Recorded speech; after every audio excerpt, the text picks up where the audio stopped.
Bom dia, a graça e a paz de nosso Senhor e Salvador Jesus Cristo. Hoje veremos o capítulo de número 2 do livro de Esther. Apanhe a sua Bíblia para você fazer uma leitura prévia para saber do que estamos falando e como estamos falando. Faça uma leitura prévia do texto ou entre em nosso blog site e localize esse texto de Esther 2, capítulo 2. Nós temos lá toda a Bíblia. Lá você vai ver o trecho segmentado, onde você poderá acompanhar a nossa exposição. Até aqui, nós estamos na parte 5, a história de Esther, que começou no capítulo 1 e vai até o capítulo 10. Nós juntamos Esdras, Neemias e Esther, que juntos têm 33 capítulos. Nós juntamos esses 33 capítulos e dividimos eles em 5 grandes partes, que é o regresso dos exilados e a reconstrução do templo, nós já vimos isso, o regresso de Esdras e a reconstrução do povo de Deus como uma nação, também já vimos. Também já vimos o regresso de Deus de Neemias e a reconstrução do muro. Já vimos o regresso dos exilados e a reconstrução da comunidade como nação, e estamos vendo agora a linda e maravilhosa história de Esther. Como já frisamos, a história de Esther está cronologicamente inserida dentro de Esdras e Neemias. Repare que em Esdras, Ciro e Dário eram reis da Pérsia. Em Esther, Xerxes era Assuero, filho de Dário, seu marido, e em Neemias, Artaxerxes, filho de Xerxes, era o rei. Dividiremos também, como já explicamos, essa última parte do nosso estudo, essa parte 5, em 6 partes. Introdução e contexto, nós já vimos no capítulo 1. O primeiro decreto do rei resulta em perigo mortal para Israel. Começaremos hoje e concluiremos no próximo capítulo. Em seguida, veremos o conflito entre Amã e Mordecai, o triunfo de Mordecai sobre Amã, o segundo decreto do rei resultando em salvação para Israel e depois, finalmente, o epílogo fechando essa parte. O primeiro decreto do rei resulta em perigo mortal para Israel. Eu sou o pastor Daniel Deusdete da Semeadores. Estamos aqui produzindo um vídeo da Palavra de Deus todos os dias, até nós concluirmos provavelmente em junho de 2019, começamos em 21 de abril de 2016. Atrás de nós temos 2 cartazes de lançamentos de livros de nossa editora. Temos lançado muitos livros, mas ali estão 2 deles. Deus havia elevado Mordecai e Esther à proeminência na corte persa, mas eles foram ameaçados pelo decreto de Amã, que ordenava o genocídio dos judeus. Não foi sem propósito que eles foram elevados a tão grande posto na corte persa. Se observarmos bem toda a história, como Mordecai mesmo irá falar em alguns momentos mais adiante, capítulo 4, verso 14, eles estavam sendo elevados a essa posição por causa do povo de Deus. Muitas vezes você é exaltado, não para você mesmo. Óbvio que você vai curtir isso e aproveitar, mas pode ter um motivo, e você tem que estar de olho no povo que você representa, no povo de Deus. Repare que foi assim que aconteceu também com José no Egito, que Deus levantou por causa do povo de Deus. Igualmente com Moisés, que da morte certa passou a ser o filho de Faraó, e pôde depois ser o grande libertador de todo o povo de Israel. O primeiro decreto do rei resultaria em perigo mortal para Israel. Esses capítulos relembram os acontecimentos que levaram ao decreto de Assuero sobre o genocídio dos judeus. Ele se divide em 3 partes: a ascensão da rainha Esther, a conspiração contra o rei, revelada por Mordecai, e a promoção de Amã e seu plano contra os judeus. Vejamos a ascensão da rainha Esther. A ascensão da rainha Esther se deu por um decreto do rei em 497 a.C., após as guerras de Assuero contra os gregos.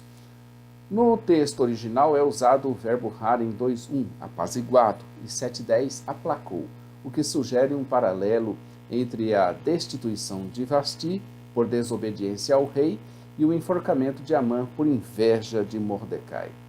A lembrança de Vasti no coração do rei fez com que ele pusesse, por sugestão dos jovens do rei, verso 2, comissários, verso 3, encarregados de buscarem em seu reino uma mulher bonita, atraente e que pudesse substituir à altura a rainha Vasti. Agora então começava a entrar na história a história de um judeu benjamita, Mordecai, nome derivado de Merodach, o deus protetor da Babilônia, ainda que, como Esther, também possa ele ter tido um nome judaico. Instrui-nos a Bíblia de Estudo de Genebra, a qual nós nos estamos valendo nos seus comentários e fazendo nossas reflexões, que a descoberta do nome babilônico Marducaia em textos, incluindo com data aproximada de 485 a.C., e a descoberta de um arquivo de textos em Nippur, cerca de 160 km ao sul da atual Bagdá, contendo os nomes dos judeus da época de Artaxerxes I e Dário II, apontam para a autenticidade do nome de Mordecai e, mais genericamente, para a historicidade dos acontecimentos ali narrados. Mordecai era um judeu que vivia na cidade de Suzã, o que sugere que talvez fosse ele um oficial do governo persa. Os nomes em sua genealogia provavelmente referiam-se aos seus antepassados remotos, em vez de os imediatos.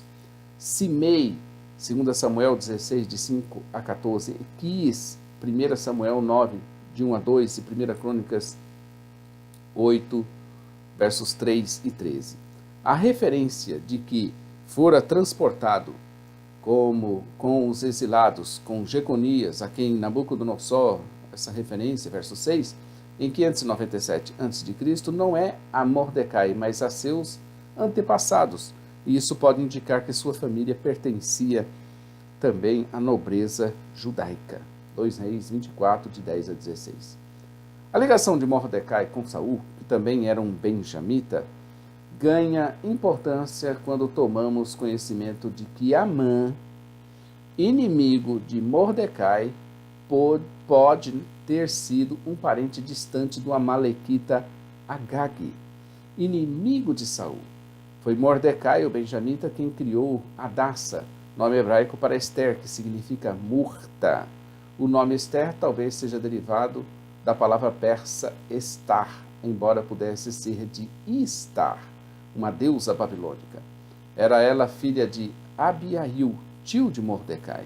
O concurso real estava sendo proclamado e Esther dele participou e logo chamou a atenção de Hegai, verso 9, que logo fez com ela os preparativos exigidos, inclusive 12 meses de tratamento para a pele em embelezamento. Uau, que tratamento prolongado, hein? Além de diversas outras instruções. A pele deveria ficar, assim, fenomenal, hein? Também Esther seguia as instruções de seu pai Mordecai, que lhe disse para não falar da sua origem étnica. Quis a providência que Assuero se apaixonasse por Esther, e ao vê-la, amor à primeira vista, a desejou com toda a sua alma, e foi alcançado no seu coração. O seu olhar o prendeu à sua beleza, e a sua beleza o cativou. Estava ali acolhida a nova rainha. Escolheu ela, pois ela agradou o seu coração e alcançou dele favor e benevolência. Verso 17. A festa pela coroação de Esther contrasta com o banquete de Vasti, no verso 19. Vasti ofereceu o seu próprio banquete, e somente as mulheres compareceram, enquanto o rei ofereceu o banquete de Esther e convidou todos os nobres e oficiais. Tão feliz estava e de bom ânimo que permitiu a todos um descanso. Verso 18. Provavelmente nos tributos, impostos, taxas, libertação de escravos, cancelamento de serviço militar, entre outras coisas. Também essas celebrações prefiguravam o grande banquete e descanso dos judeus em 9:16 a 18 e verso 22. A conspiração contra o rei revelada por Mordecai. O presente capítulo, a partir do verso 19, se encerra com a descoberta de uma conspiração contra Xerxes. Mordecai, com a ajuda de Ester, frustrou um plano para assassinar o rei. Tudo indicava que Mordecai era um oficial do palácio, com uma posição que possibilitou que descobrisse a conspiração para assassinar o rei, verso 21. Ele, Mordecai, vivia à porta do rei. À porta do rei. Verso 19. Essa expressão, à porta do rei, também foi usada nos versos 21, no capítulo 3, versos 2, capítulo 5, verso 9, verso 13, capítulo 6, versos 10, 12. E essa sua posição pode ter incitado a inveja de Amai, principalmente porque ele não lhe dava confiança. Mordecai não estava nem aí para Amã. Ou tratava como uma pessoa normal, sem bajulações, a que estava muito acostumado. O caso foi investigado e confirmado. Os corpos de Bigtan e Teres foram pendurados, versos 23, numa forca, literalmente, num madeiro. Pendurar o corpo era um método normalmente usado para exibir um cadáver após a execução por empalamento. É terrível o empalamento. É um suplício antigo que consistia em espetar um condenado pelo períneo, a região ali situada entre o ânus e os órgãos sexuais, numa estaca aguda que lhe atravessava as entranhas, ou outro meio. O empalamento, terrível. Para os judeus, isso significava que os dois oficiais estavam sob a maldição de Deus, confirmando a conveniência da lealdade de Mordecai ao rei pagão. Tudo isso, providência divina, ficou registrado no livro das Crônicas do Rei. Para a sua memória, a menção das crônicas prenunciou um importante papel que eles mais tarde desempenhariam na história. Ainda que o feito de Mordecai tenha sido registrado, ele não foi devidamente recompensado naquele momento. Em vez disso, a narrativa se volta para a promoção de Amã. É preciso ter paciência, queridos. Quantas não são as vezes que ouvimos essas palavras sendo ditas para nós em momentos que não queremos, de forma alguma, ter paciência? É preciso ter paciência. A gente ouve essa palavra, mas a gente muitas vezes não queria estar ouvindo ela. É preciso ter paciência. E eu te digo, é preciso ter paciência. Eu digo para mim mesmo, é preciso ter paciência. Mordecai fez um grande feito, mas cadê a sua recompensa? Ele livrou o rei da morte. Quantos feitos temos realizado que parece que ficou esquecido no tempo e jamais receberemos sequer um obrigado? Eu vou completar a frase e torná-la mais palatável. É preciso ter paciência, pois Deus tudo está vendo. Verdade. Se o patrão, o amigo, o cônjuge, o pastor, a sociedade não viram, ou se eles esqueceram, Deus viu e não esquecerá jamais. Então, vai haver um momento em que Mordecai será lembrado pela sua grande e maravilhosa ação. Mas naquele momento, não aconteceu nada. Porque é preciso ter paciência. Amanhã estaremos aqui, queridos. Tenha paciência. Com o capítulo de número 3 do livro de Ester, onde veremos a trama de Amã para pôr fim a todos os judeus de Suzã e de tudo quanto é canto. Fique conosco aí. Amanhã estaremos aqui com o capítulo de número 3. Por hoje é só. Agradecemos sua presença, sua participação. Inscreva-se em nosso canal, divulgue, compartilhe. Conheça a nossa loja virtual, ossemeadores.com.br. Maranata! Ora, ora, vem, Senhor Jesus. Estamos aguardando a vinda do Senhor. É breve, hein? Não vai demorar.